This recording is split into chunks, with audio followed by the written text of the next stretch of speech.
Hello, hello, and welcome back to Alchemical Serenity, the pagan podcast that takes you on a journey through the woods, across the fields and moors, down to the beach, where we can sit around a campfire and talk about all things pagan, druidry and witchy in a way that works for you on your path, on your journey in this experience of being human. We are all inclusive and everyone is welcome. My name is Carolyn and I have been treading this path for over 40 years, and I love sharing my experiences that might help someone trying to find their own path. If you are already a subscriber, thanks for being here. But if you are new to the channel, then welcome. Please subscribe, give me a like at the end, and comment too if you like. Grab a seat, some AirPods, headphones, a cup of your favourite brew, sit back and listen in as we chat about the autumn equinox, now known as Mabon to anyone on a witchcraft path, and Alban for those on a druidry path. Now the sun is at 0 degrees in Libra in the northern hemisphere and 0 degrees in Aries in the southern hemisphere. Now interestingly, the sign for Libra is the scales depicting the state of balance, and meteorologically or science-based, autumn falls on the 1st of September, and astronomically it falls on or around the 21st of September. Now the name equinox comes from the Latin equus or equal and nox for night, and at the equinox days and nights are said to be equal in length for everyone across the globe, and it's relatively true, but they are sort of approximately equal, but I'm going to come back to that in a moment. The word autumn comes from the French automne, from the Latin autumnus, whose deeper roots are quite obscure. It's first recorded in English as early as the late 1300s, and notably both Chaucer and Shakespeare used it in their works, and Alban translates from Welsh as Alban, meaning a period of 3 months, sort of an equinox, a solstice, a quarter, and Elfed meaning autumn and final harvest. The equinox falls between the 20th of September and about the 23rd. Now, for many of us old schoolers, we just stuck to one day, to the 21st of August, because that's what we were told, that was what was written in books. But now it's simple to just check online to see what the exact date will be if you need or want to work with the perfect moment of the equinox. Now, it's determined by when the sun crosses the equator from north to south as a single disk with a point in the centre for measurement. Now, as I said earlier, the light of the equinox appears to be equal daylight to nighttime hours. But just to confuse the issue, we have something called the equilux. Equilux is taken again from the Latin equi for equal and lux for light. Now, you may not be bothered by the equilux. After all, it's only about a sort of an exact measurement. And it may not, it doesn't really, it's not important to everybody at all, but just for the sake of a few minutes, I'm going to explain it. So equinox is close to balance. Equilux is balance of light. So in layman's terms, so we can all understand it, because it took me a while to get my head around it. Sunrise is defined at that first bit of the sun's disk appearing, and the sunset is when it's the last slither of the disk vanishing below the horizon. So that's where they calculate it from. Now, by calculating this length of day between those two moments, we find 2 dates every year reach the equilux in most latitudes. So for us in the northern hemisphere, this happens a few days after the autumn equinox and a few days before the spring equinox. And of course, south of the equator, it's the other way round. Equilux location dates depend on the latitude, so those closer to the equator won't see much of a difference compared to those who live much further away. So in conclusion, equilux is measured from the very first slither to the very last slither of the sun, and the equinox is when sunrise is measured from the central point of the sun rising or setting on the horizon, depending on where it is seen and how they do that. So, but that's all the scientific stuff.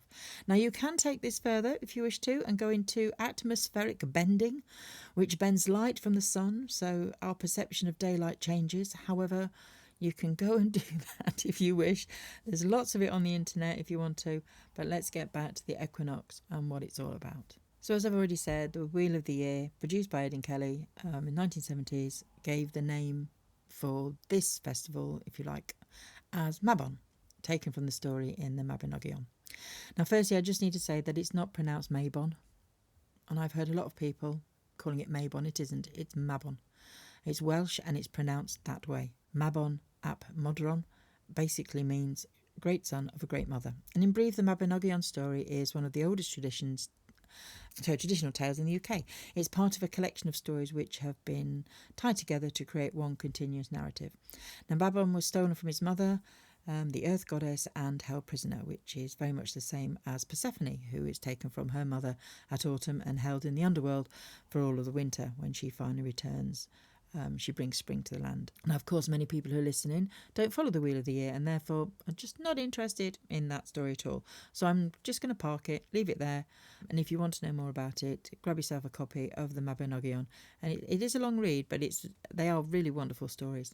Obviously, our ancestors would have been very busy at this time as the harvest was really kicking in. Now, whether that harvest is 2,000 years ago, 10,000 years ago, or 100 years ago, food had to be safely gathered in, ready to sustain families and the wider communities over the coming winter. Autumn was an incredibly busy time. All foods were hand-grown, there was no mechanisation, it was all hand power. So communities would grow to enough food to hopefully sustain them over winter. And it certainly wasn't sort of fluffy, aesthetic time of maturing leaves and crunching through them and heading towards winter. It was everybody out in the fields working the land, gathering in and storing grains, which were used for many purposes. And I'm pretty certain that anyone listening in will understand the rush to make pickles, jams, and anything like that needs canning or jarring and filling up the larder for food. As much as we could sit here and chat around the campfire about what we think our ancestors would have done, we're not here to reenact. We're here to work with the seasons as modern pagans on our own path of discovery. Who can put their hands up and say that they've been waiting for autumn or fall for the last year, for the whole year? Forget spring, forget summer, forget winter. Autumn is the season. I have to admit, it's probably my favourite time of the year. I think it's the colour change, the cooler days. Occasionally we get what's known in the UK as an Indian summer, where we have a last blast of warm weather up from the continent on the jet stream, and we can make the most of some milder evenings by a fire in the garden, knowing at any time the rain could appear and the temperatures will drop. And for me personally, I'm trying to look for items to change my altar, to give it that autumn feel for a few weeks before Samhain comes along, and that's going to arrive sooner than we think, isn't it? For me, autumn and fall is always about colour, the changing leaves as abscission begins to take place as the trees draw back their energy from the leaves. And this can happen at many different times on the British Isles due to the difference in temperatures. In Devon in the southwest one year, when I was living down there, the green leaves were still on the trees in November because the weather was so mild. And yet you can go further north, there was very little leaves on the trees at all. And it's quite surprising how, as much as we are quite a small island, how the difference in temperature changes. Now, if you follow a magical path and work with spells and intention setting, then the equinox is a good place to start looking at any shadow work and to look back over the summer to see what happened for you and have you made any progress at all. Did you set yourself any goals and were they achieved, or did time just run away with you or your circumstances change? It's all pretty normal for us these days, isn't it? We try to set some goals and they don't always happen. But the equinox gives us a chance to look at the past and look forwards to the future and what work we need to perhaps be doing on ourselves to move forward. So look at you. What motivates you? What annoys you and why? The equinox is about karma, or you may like to just call it energy, or reaping what you sow. Looking at your energy for this year and how you walked your path and how you affected other people, what dramas you may have been led into or perhaps even created, the consequences of your actions that have been taken. It's not just about reaping from the land. This is part of our shadow work as we walk forward into the waning part of the year. So sacred spaces and altars. Dressing your altar or sacred space and decorating your home is a personal thing on your path. There's no right and wrong way on the pagan path to work with that energy, so let's just look at a few correspondences for the equinox to see what can be utilised. So deities, obviously the Modron, the Mabon, Green Man. If you follow, but obviously because for me, being in England, I follow a Celtic path and all my ancestral work comes from my DNA in Wales, my DNA in Scotland, and a tiny bit in Ireland. So I don't tend to look too much at the different Greek pantheons or Roman. But if, obviously, depending on the path you follow, if you follow any deities, you'll know who you like to work with. Colours: blue for autumn rains, green for the earth mother, and yellow for late summer sun. Remember, we're not in full autumn yet. We are still honouring the earth and the produce that we have grown and the harvest. Flowers would be sunflowers, geraniums are still out there, dahlias, or any flowers you still have blossoming in your garden. Trees are pine and cypress because they are the only ones that are not going to run into abscission, and they will keep us going right through into the winter period. Animals at the moment: stags starting to rut, owls are about now, and also the salmon. Gemstones are blue lace agate, aventurine, calcite and labradorite. Solar or lunar: it's a lunar festival, the element will be water, and the threshold is evening. Symbols: well, obviously ripe fruits and vegetables, berries, nuts, autumn leaves, cones, apples, acorns, horse and sweet chestnuts. Anything you find that is preservable, that you can actually put on your altar for a while, that isn't going to kind of go mouldy. So keep an eye on those apples if you want to use them. Additional symbols to consider are a time of abundance, reaping the bounty of the earth, and our hard work, celebrating life and its gifts. So welcoming the waning and darker part of the year, ready for transition and to working with the underworld from the womb of the earth, which is what we move into after Samhain. So what can you do this time of the year? Well, I should imagine if you've been listening in, you've got plenty of lists yourself, and you might, if you like, please feel free to add some in the comments. But here's a few that might be useful to you. So perhaps go for a walk in the countryside or a local park, especially if the leaves are starting to change colour. Not only can you get some beautiful photographs, but also if the leaves have fallen, and then take some home and perhaps press them or use them on your altar. Practice a gratitude ritual to remind you of all the blessings you have in your life. Host a get-together of friends or family in honour of the season, using as much as you can of locally sourced foods to help your farmers. Donate some foods to your local food bank or equivalent in your country. Some places also do apple picking, or obviously you've got your own trees, any vegetables that you are wanting to bring in to make chutneys and pickles and jams to store for the winter. There's nothing more special than some nice vintage cheddar and a pickle, knowing you grew those vegetables. If you can't grow them, then find a good quality local organic smallholder or farm shop and help their business whilst you help yourself. When the rains come, and they will, especially here in the UK, grab your waterproof coat, your wellies, an umbrella, and take a walk in the rain. Jump in muddy puddles and allow your inner child free. Of course, if you have children or grandchildren, you can join in with them and watch their faces as they see you having as much fun as them. And it's a good excuse, actually, because if anybody's watching you and you're jumping up and down with your kids, then they're less likely to look at you as an adult jumping in puddles and go, strange person. If you live near a beach, take a walk, feel the wind of change of the season in the air, and just go shell hunting and see what you can find. And then make the most of the daylight hours now, because by Samhain, everything will have changed again, including daylight saving. Now, if you like to make things, I'm going to give you an autumn incense recipe in a moment. So if you want to pause and grab a pen, go do that now. So your ingredients would be 2 parts frankincense. When I say parts, it's up to you how much you use. That could be half a teaspoon, a tablespoon. Depends how much of this you want to use. I always start small, so I might only go with like 1 part being a level teaspoon, just until I get the quantities right, and if I actually like the smell and it doesn't set all my fire alarms off. So 2 parts frankincense, 1 part sandalwood, 1 part cypress, 1 part juniper, 1 part pine, and a few drops of what's called Oakmoss oil. I'll leave a link for this below. I've found somebody who does sell it, so if you wanted to use Oakmoss oil. A pinch of pulverised oak leaf. Ask permission from the oak before taking one of its leaves, then crush it in a pestle and mortar. Mix together and then burn on a charcoal dish, preferably in an open space. Like I've already said, some of these can smoke if they're dry, they can smoke quite a lot, and I have set the fire alarms off several times at home. If you like to do rituals, then this one can be performed in a grove of trees, at the beach, or just at home in your garden or in your house by your sacred space. Equipment needed would be a few shells or stones, white and black candle. Now these can be just the little small cake candles if you can get them. They don't need to burn out, and they don't need to be big candles. An apple, your sacred space area to work in, wherever you feel comfortable. Any incense you like to work with, perhaps you make the one from the recipe I've just given you, or you've got some incense sticks you like to burn.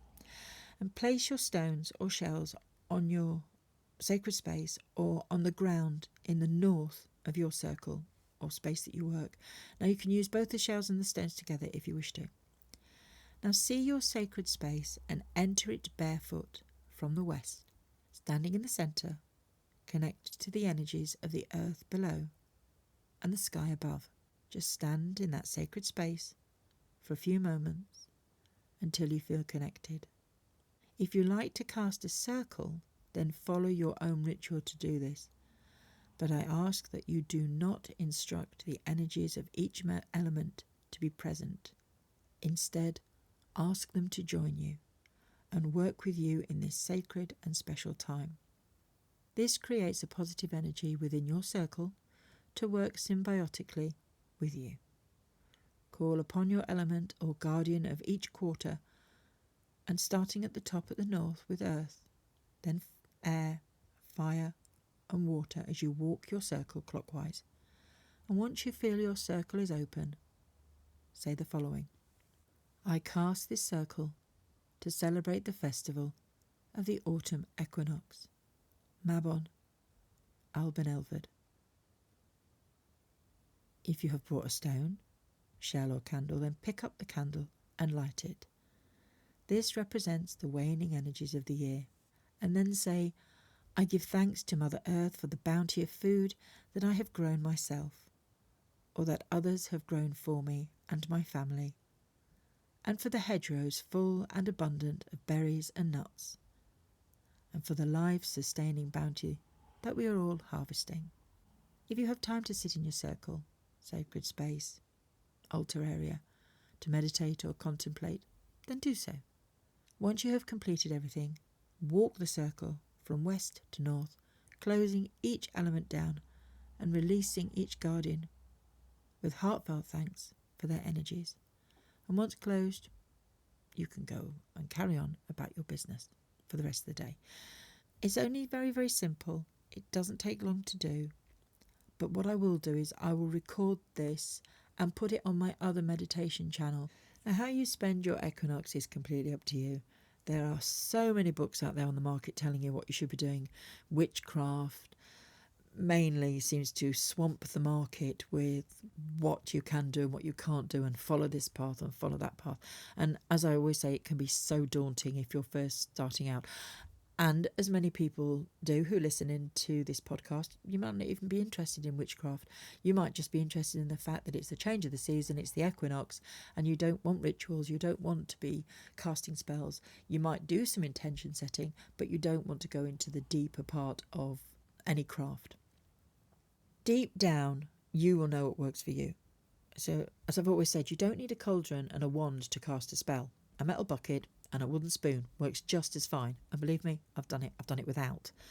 Because it's all about your intention. Now, I love a ritual. Mine are never elaborate, but they are meaningful to the intention that I'm setting.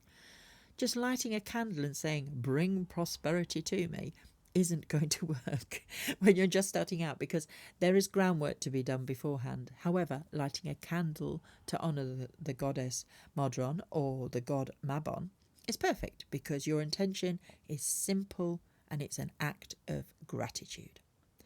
Energy varies in everything that we do and what outcome we want from that work. So I hope today that everything has just given you some food for thought for the equinox. I did do a previous podcast last year on the equinox as well, so feel free to go and have a look at that one. I try and change them each year to give something different as we walk deeper into this path. They are not a repeat each year of everything that can be done. So if you would like to support me, please feel free to come across to Instagram and Facebook. I'll put the links again below in the description box. We'll add more to those pages rather than using Patreon now. If you'd like to support me further, you can actually buy me a coffee though there's another link I've put for for a coffee, but that isn't important. I think what's most important to me is something from one of these podcasts might trigger a little light and you go, oh, I could try that. I like that idea. Oh, yes, I must make some jams. Oh, I must sort my pickles out. And, I'd like to go and help somebody in a food bank. I'd like to volunteer doing something. My path is so busy at the moment, I can only light a candle to the goddess on the equinox. Doesn't matter what you do. The important thing about this podcast for me is that people get to hear it, and perhaps share in the comments below what you like to do. I love listening, and I always reply to everybody, so it's always nice to hear read what you like to do at this time of the year. So thank you for joining me. Let me know in the comments below anything special to celebrate, and you never know, something is going to help spark you on your self-discovery on this path. Please like and subscribe if you haven't already, and like I said, say hello. It's always nice to meet new people, especially the subscribing to me is really good, because it tells YouTube that people are interested in the podcast, and they push it out more to other people to say, oh look, this might be of interest to you whilst you're doing something for Druidry, or doing something for Pagan, something for witchcraft, or something just about the equinox. It doesn't necessarily got to be on a spiritual level. So much love and light and peace in your grove, and I will be back shortly with another podcast. So thanks once again, and bye for now.